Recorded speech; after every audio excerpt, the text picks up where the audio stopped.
detalhado pelo cientista político Antônio Lavareda. Na maioria dos países, o processo de reabertura já começou, mas o temor referente a uma segunda onda de infecções é persistente.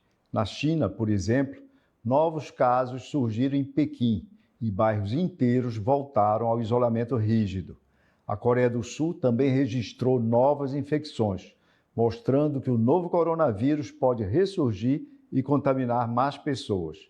Na Europa, o temor por uma segunda onda está levando diversos países a treinar e contratar mais profissionais de saúde, para não serem pegos, como antes, de surpresa, caso a volta do novo coronavírus se confirme. No Brasil, infelizmente, já passamos da marca de 1 milhão de infectados e mais de 50 mil óbitos. Enquanto em algumas cidades o pior parece já ter ficado para trás, em alguns outros municípios a situação vai se tornando mais crítica. Antes, a maioria dos casos se concentrava nas capitais e grandes cidades, e agora a Covid-19 vai chegando com maior força ao interior do país. Qual a percepção da população em relação ao processo de retomada das atividades? Para responder essa questão, nós vamos analisar duas pesquisas de opinião. Uma, XP e PESP, realizada no começo do mês, no Brasil, e outra, levada a efeito pelo Ipsos, no mês passado, em 16 países. Como vemos na tela, em relação ao Brasil, 52% dos entrevistados concordam com a flexibilização do isolamento social que está sendo praticado. Ou seja, uma maioria acredita que a retomada das atividades econômicas está indo no caminho certo, enquanto que 44% discordam. Entretanto, como iremos ver adiante, concordar com a retomada não significa desconhecimento do risco do contágio. Na segunda tela, numa pesquisa internacional realizada antes do início da retomada das atividades na maioria dos países, nós vemos o percentual de respondentes que acreditavam que a reabertura econômica traria como consequência o risco de mais pessoas se infectarem com o novo coronavírus. Dos 16 países em que ela foi realizada, o Brasil aparecia em primeiro lugar, com 71%, afirmando que a volta das atividades econômicas deixaria as pessoas mais vulneráveis ao risco de infecção. Em último lugar, aparece a China, com 35% dos entrevistados concordando que a reabertura elevaria a exposição ao vírus. No levantamento feito apenas no Brasil, no início desse mês, foi perguntado sobre o ponto em que estamos na crise do coronavírus. Apenas 31% afirmaram que o pior já tinha passado, enquanto que, para 61%, o pior ainda estava por vir.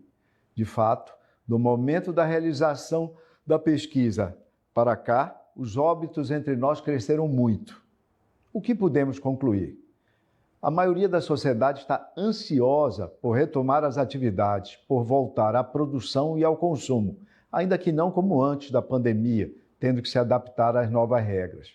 Algumas outras pesquisas apontam, inclusive, que há uma grande demanda reprimida que pode acelerar a recuperação de alguns setores da economia.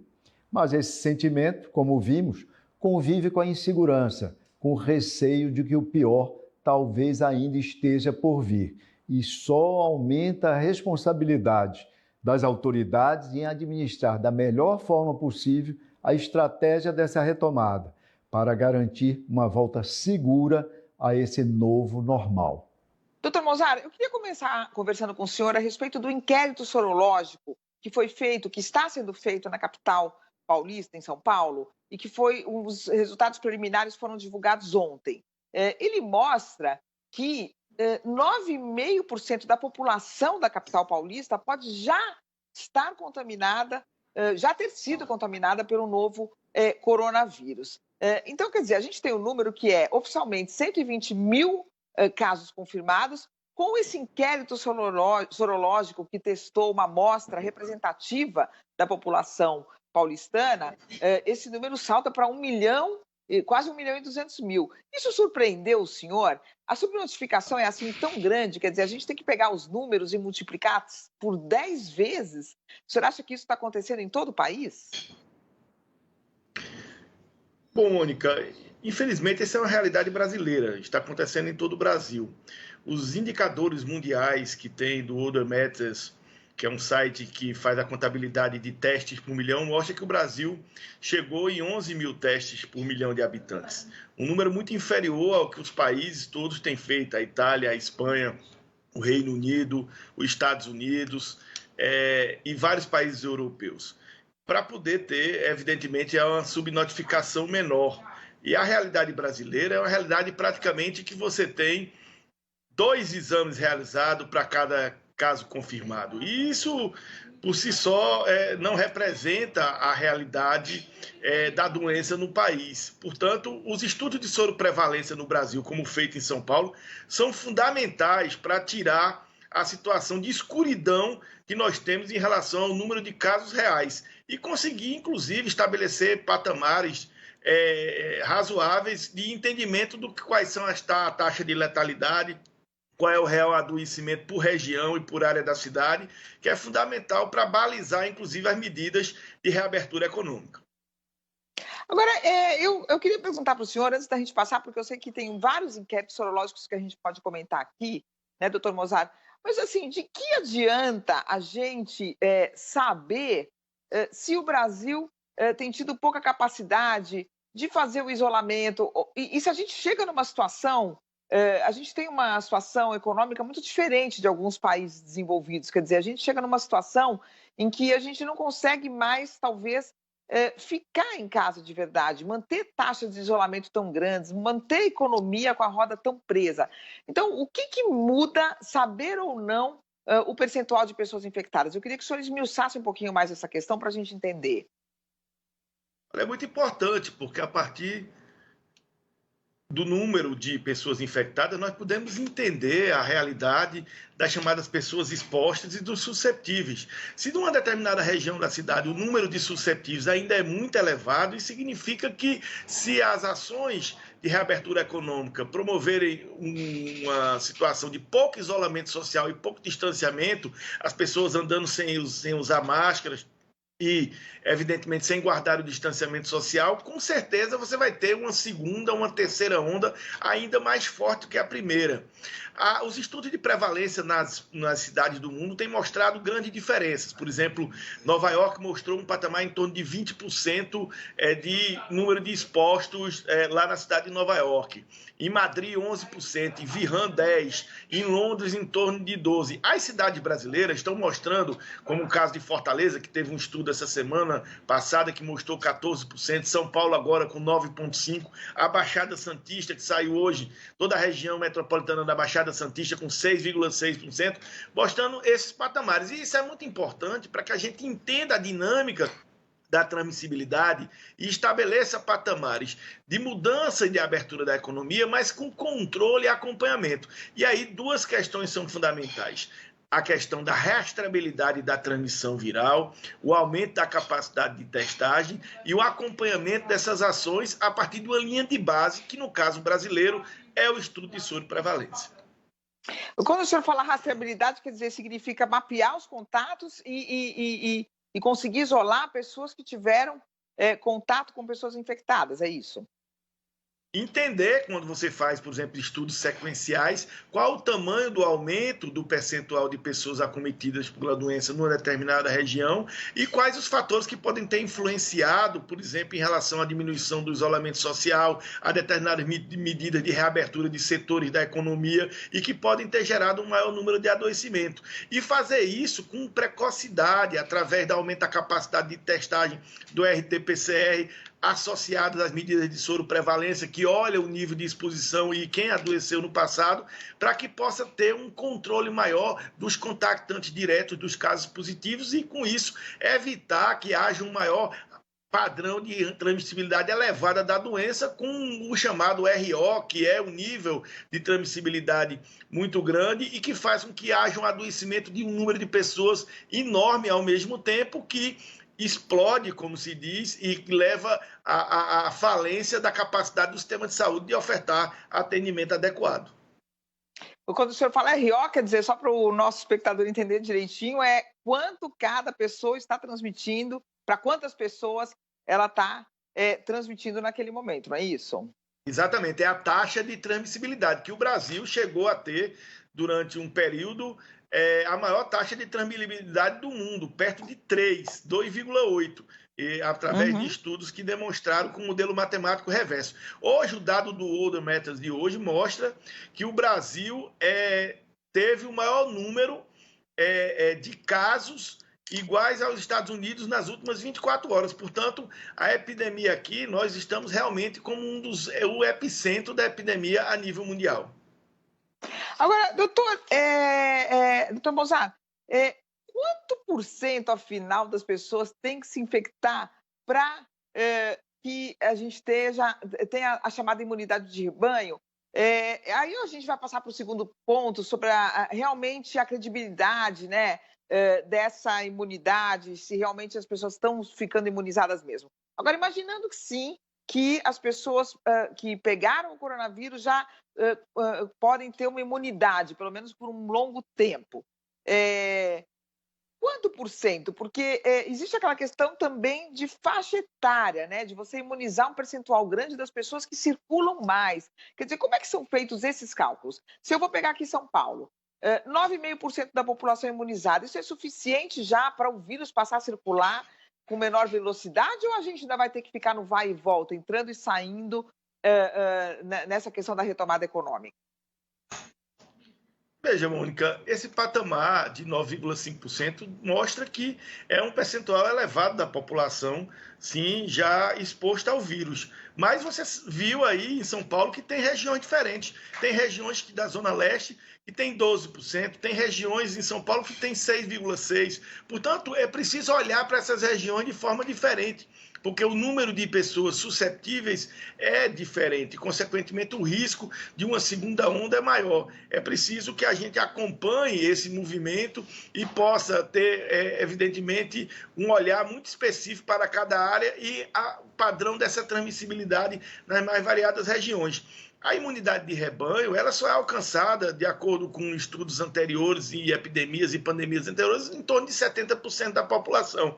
Portanto, é evidente que essa é um patamar ainda muito distante, é preciso ter um controle ainda importante, que as chamadas matrizes de retorno da economia em relação ao isolamento social por setor econômico, para a área da construção civil, para a área do comércio, para a área da indústria, para o setor da saúde, para o transporte público, elas sejam respeitadas, porque você tem ainda um contingente muito significativo de população suscetível, apesar das taxas de crescimento da infecção no território brasileiro em relação às faixas de tempo serem muito grandes. Por exemplo, esse estudo da Baixada Santista mostrou que, num período de 15 dias, a taxa de soroprevalência na região da Baixada Santista chegou a subir 73%. E isso é um nível muito elevado. O senhor pode explicar um pouquinho melhor, doutor Mozart, para quem não é especialista no assunto? Quer dizer, a taxa de prevalência seria o quê? Quer dizer, o percentual de pessoas que já tiveram contato com o vírus e foram infectados. E como é que foi esse crescimento? Quer dizer, era um percentual menor? Quanto que era? Para quanto que está agora? Isso, que eram percentuais que foram subindo de 1,9 até 6,6. E que em determinados foram 4 fases do estudo, entre a segunda e a terceira fase, ele chegou a crescer 73%, ou seja, o número de pessoas que tiveram contato com a doença e adoeceram em 15 dias foi 73% maior. Agora, doutor Mozart, você estava conversando comigo antes da gente começar a gravar sobre... Eu estava perguntando, quer dizer, qual a importância da gente saber quanto o percentual. Claro, você tem, por exemplo, o secretário de Saúde aqui de São Paulo, ele estava falando exatamente isso, quer dizer, lugares onde você achava que você tinha um problema de atendimento, quer dizer, você consegue mapear onde você vai ter que reforçar o sistema de saúde, onde você pode ter uma onda maior a partir de agora, e etc. Mas, porque eu tinha perguntado, quer dizer, qual a importância da gente saber se o Brasil não tinha muita capacidade de fazer o rastreamento, de isolar as pessoas, de informar as pessoas, né? E de elas, de fato, terem sintomas e ficarem imediatamente em casa.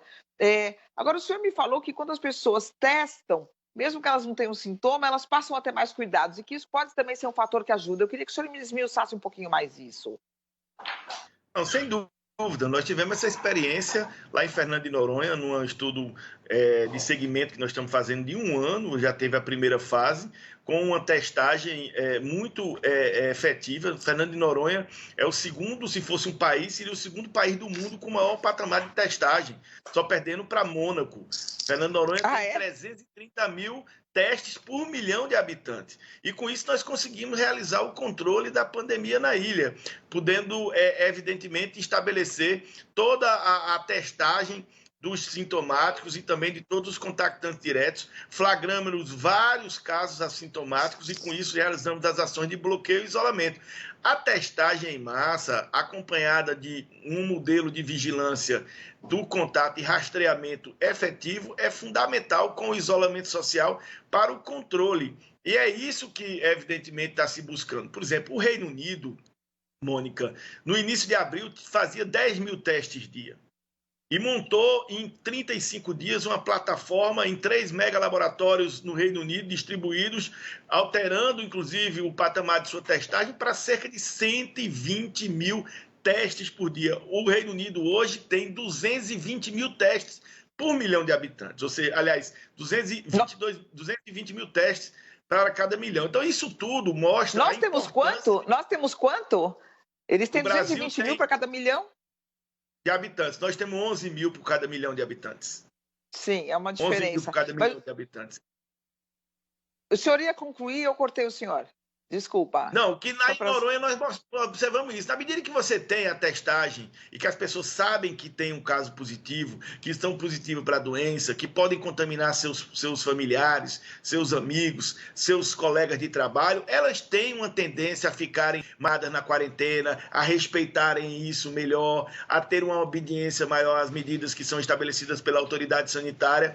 Portanto, a testagem, ela tem essa importância. E, além de tudo, a capacidade de flagrar os assintomáticos ou os pré-sintomáticos, que tem estudos demonstrando que os pré-sintomáticos, ou seja, pessoas com pouquíssimos sintomas antes do início da fase sintomática, eles têm grande capacidade de transmissibilidade dessa doença. E se você testa nesse momento, descobre a carga viral com RT-PCR e informa essa pessoa e os seus contactantes, consequentemente, você impede que essa transmissibilidade progrida e que a doença, evidentemente, tenha um melhor controle.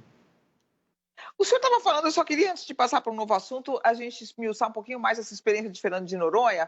Pelo que eu estou entendendo, Fernando de Noronha foi um certo laboratório, né? Vocês testaram 900 pessoas, 900 dos 3 mil habitantes da ilha e colocaram todo mundo em lockdown lá. Como é que foi isso?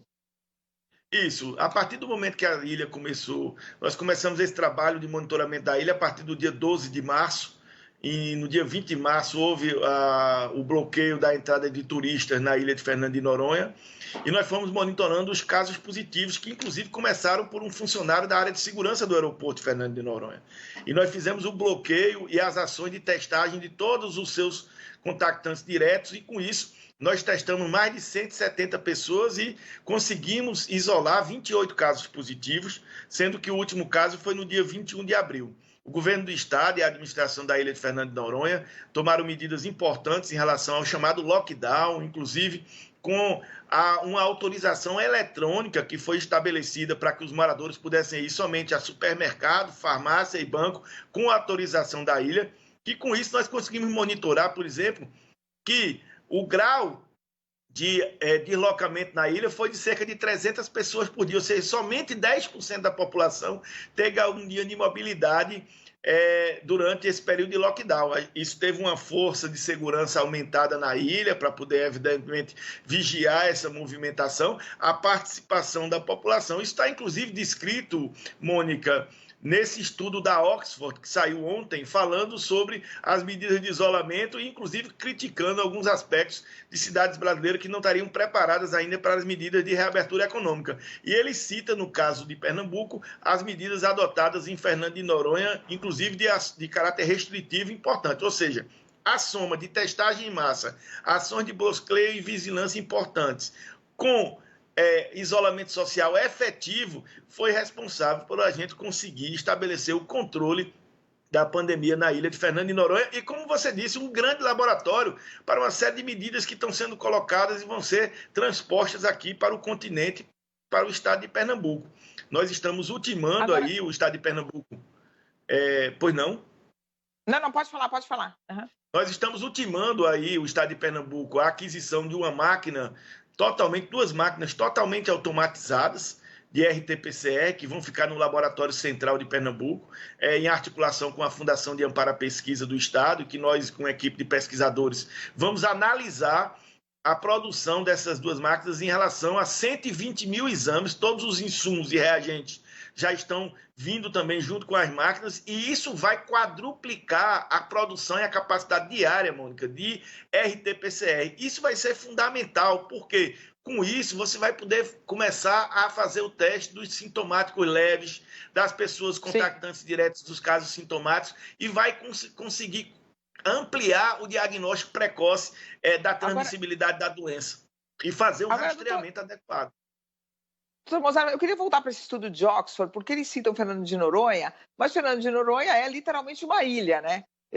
3 mil habitantes, é muito mais fácil de se ter um controle num lugar como Fernando de Noronha. Quando você transpõe isso para o Brasil, é impossível você ter aqui uma situação em que, ou no restante do país, uma situação em que 90% das pessoas fiquem em casa, né?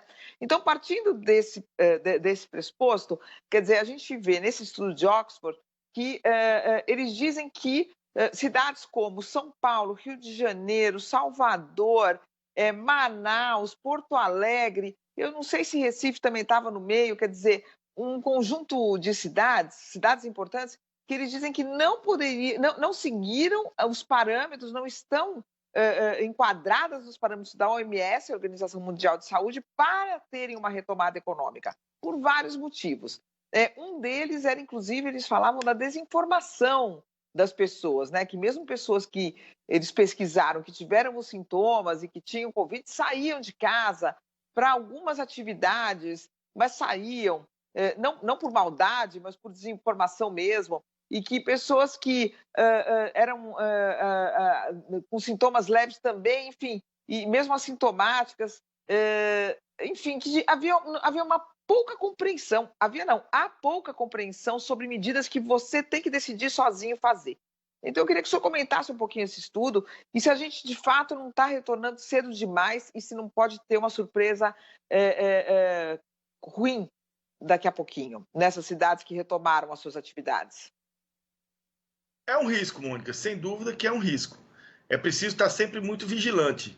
Alguns dados são muito interessantes em algumas pesquisas. Por exemplo, Fortaleza mostrou que o patamar de soroprevalência das pessoas que moram em domicílios com 5 e mais é cerca de 30% maior do que no conjunto da cidade e em relação a pessoas que têm menos de 5 habitantes por domicílio. Ou seja, a habitabilidade, que é uma característica, por exemplo, dos nossos aglomerados urbanos, nas regiões de favela e das comunidades, que moram muitas pessoas em casas pequenas e em moradias pequenas, é demonstrado pelo próprio achado de Fortaleza um fator de aumento da transmissibilidade. Outro aspecto que tem também são as questões referentes ao aspecto do acesso, da educação, a questão socioeconômica. Aqui mesmo no Recife, nós observamos pelo mapa de Kernel, na zona de calor, onde se observou a área de óbitos da Covid-19 aqui na cidade do Recife,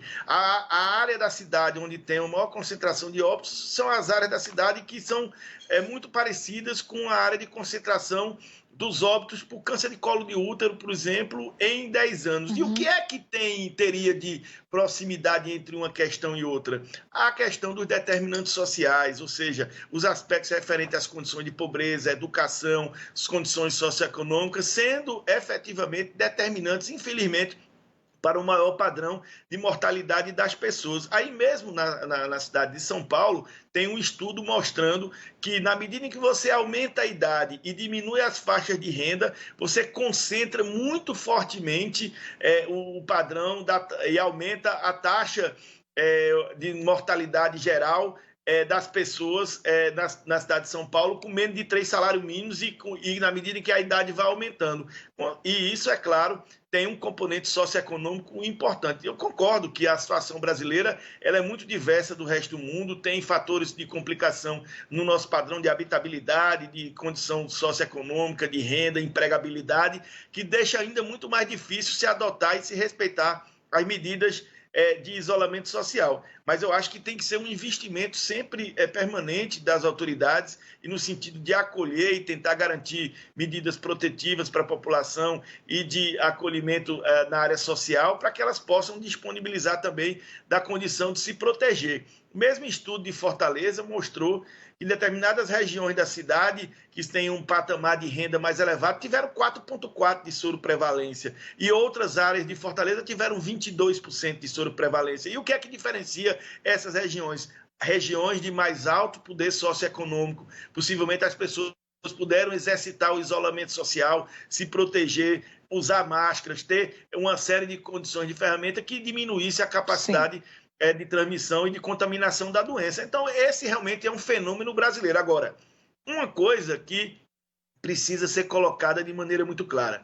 O Brasil precisa fazer esse esforço, por exemplo, que está sendo feito em Pernambuco, que está sendo feito em outros estados também, precisa estabelecer programas de ampliação da capacidade de testagem, programas de organização do processo de rastreamento. Pernambuco está organizando 3 grandes estudos, já está em andamento o de Fernando de Noronha, vai fazer o estudo de prevalência por demanda dos 120 mil exames de RT-PCR a partir agora de julho e também vai fazer um grande estudo de soroprevalência, Mônica, no estado inteiro, com cerca de 16 mil amostras em 2 rodadas, uma rodada agora no final de junho e julho e outra rodada em agosto e setembro, para perceber, inclusive, como o padrão da doença vai estar se comportando em todas as regiões do estado. E isso vai ser fundamental para a tomada de decisão, para a governança efetiva no campo da saúde e também para dialogar com o setor econômico, mostrando onde realmente tem que ter mais cautela, onde você pode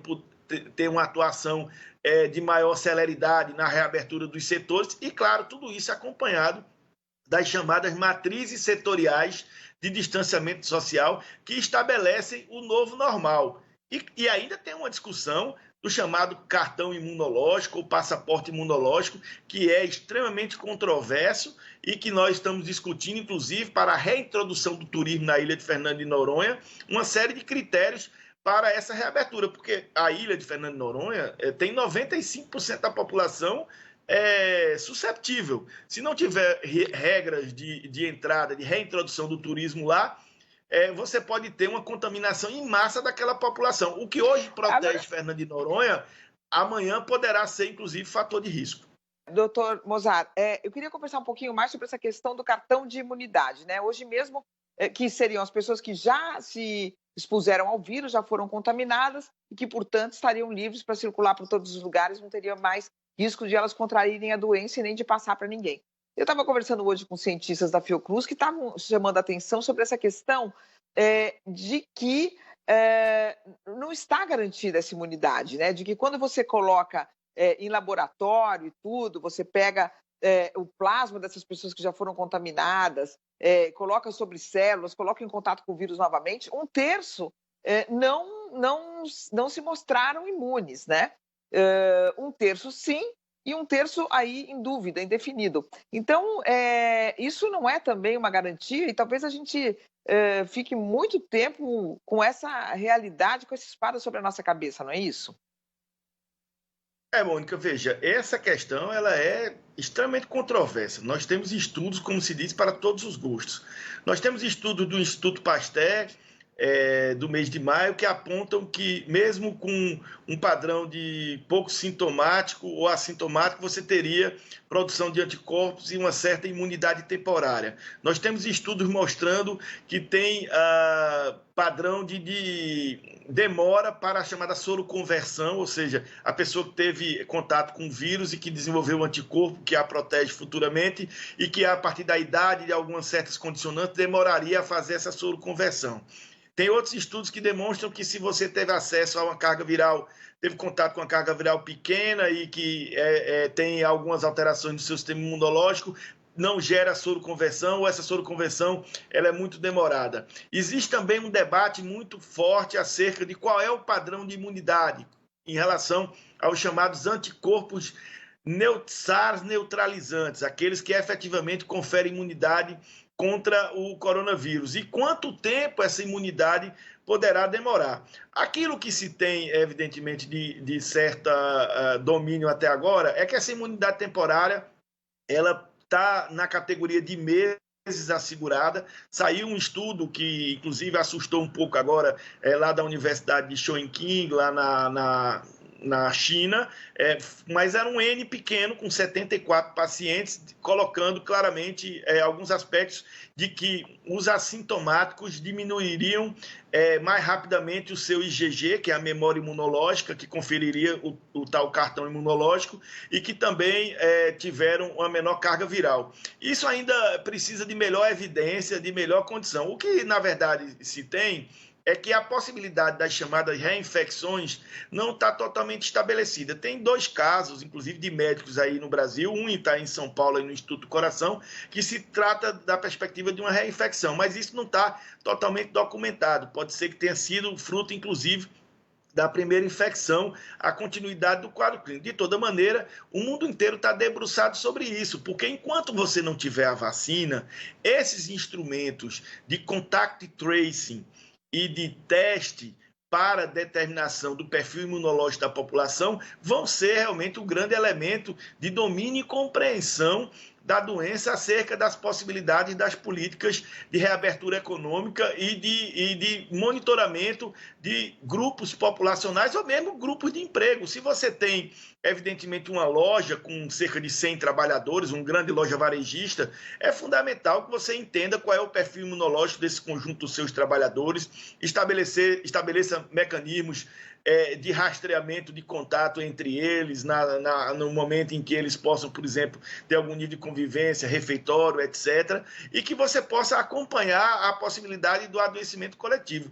Isso nessas áreas é fundamental, e em áreas como, por exemplo, o arquipélago de Fernando de Noronha, a reintrodução do turismo e o acompanhamento dessas ações. E tudo isso só se sustenta, Mônica, com ampliação da capacidade de testagem. Não há como fugir isso. O Brasil precisa, e aí o Ministério da Saúde é fundamental, e a gente não tem visto um movimento forte do Ministério da Saúde nesse sentido. Anunciou hoje, né, que vai testar um em cada... que vai testar, né, 1 em cada 4 brasileiros vão ser testados e etc. É fundamental que tenha uma ampliação da capacidade de testagem, que o Ministério da Saúde teria que coordenar esse investimento a nível de Brasil, para que a gente suba muito esse patamar de 11 mil testes por milhão, que é um patamar extremamente insuficiente. Nós somos o centro da epidemia do mundo hoje e um dos países que menos testa a Covid-19.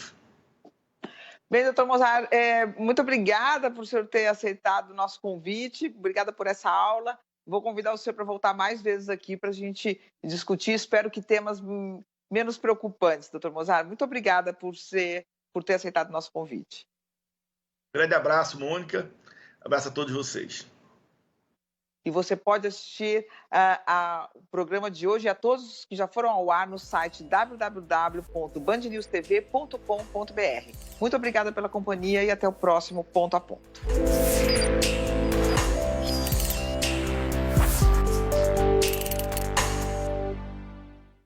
Contra os sintomas da gripe, Multigripe. Multigripe age em 15 minutos e tem fórmula com 3 ativos que atuam no combate dos sintomas da gripe. Paracetamol, analgésico e antipirético. Alivia a febre, combate a dor de cabeça e as dores no corpo. Fenilefrina, descongestionante. Alívio da congestão nasal. Clofeniramina, antialérgico. Combate a coriza e os espirros. Por isso, Multigripe é 5 em 1 contra a gripe. Contra os sintomas da gripe, Multigripe. Só na Jacaúna Móveis. Sofá retrátil e reclinável, 12 de 169. Poltrona reclinável, 690. Mesa de jantar, 12 de 99. Cadeira, 12 de 29, sem entrada. Jacaúna, 11 93239 4922. Jornal da Band. O que acontece no Brasil e no mundo sempre em foco. Política, economia e os assuntos que estão em pauta na vida do cidadão. Tudo com imparcialidade, precisão, agilidade e reflexão. no campo, Porto de Santos. A intenção aqui do Planalto, que marcham com uma audiência global. É fato, é notícia, é informação, é Jornal da Band. De segunda a sábado, 8h30 da noite, no Band News.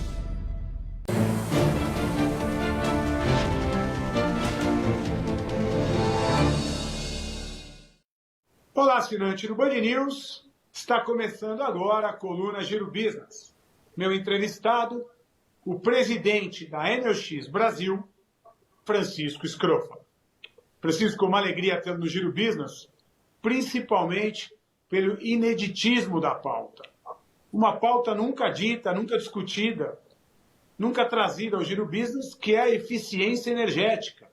Essa que se dá através de produtos e serviços atrelados à tecnologia.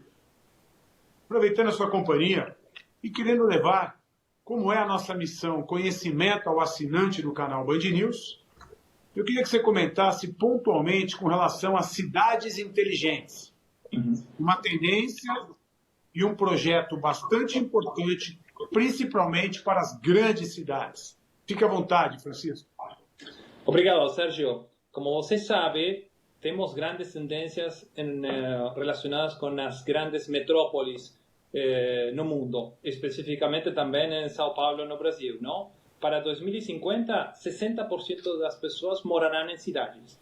Então, precisamos mudar as infraestruturas, que sejam mais inteligentes, mais conectadas, que sejam sustentáveis, para poder dar esses novos serviços que os cidadãos precisam flexibilidade, mas também precisam tecnologia que seja digital, que facilite a conectividade. Então é por isso que a Enel X em particular, mas a Enel, como você sabe, está presente nas principais cidades do mundo, distribuindo energia todos os dias, decide ter um rol protagônico em desenvolver essas cidades inteligentes. E fazemos através de 3 grandes coisas. 1. Desenvolvemos soluções de iluminação pública inteligente.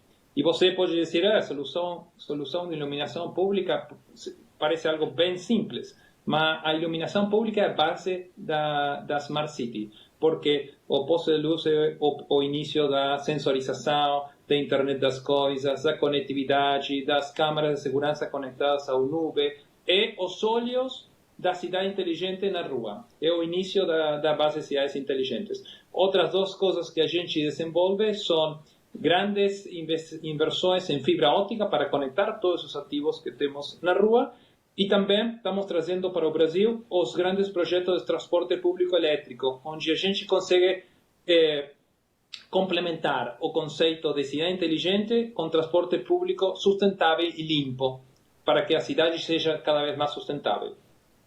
Perfeito, está muito entendido e claro, mas eu gostaria que você comentasse, dentre tantos serviços e tanta tecnologia instalada, como estas, de fato, podem gerar, por exemplo, valor à sociedade numa condição de uma pandemia instalada. Ótima pergunta, agradeço, porque a pergunta que você fez é como se conecta o mundo físico, que eu falei antes, com o mundo virtual. A inteligência artificial e a Big Data. A Enel X lançou recentemente, a semana passada, uma solução de City Analytics, basicamente uma solução que permite monitorear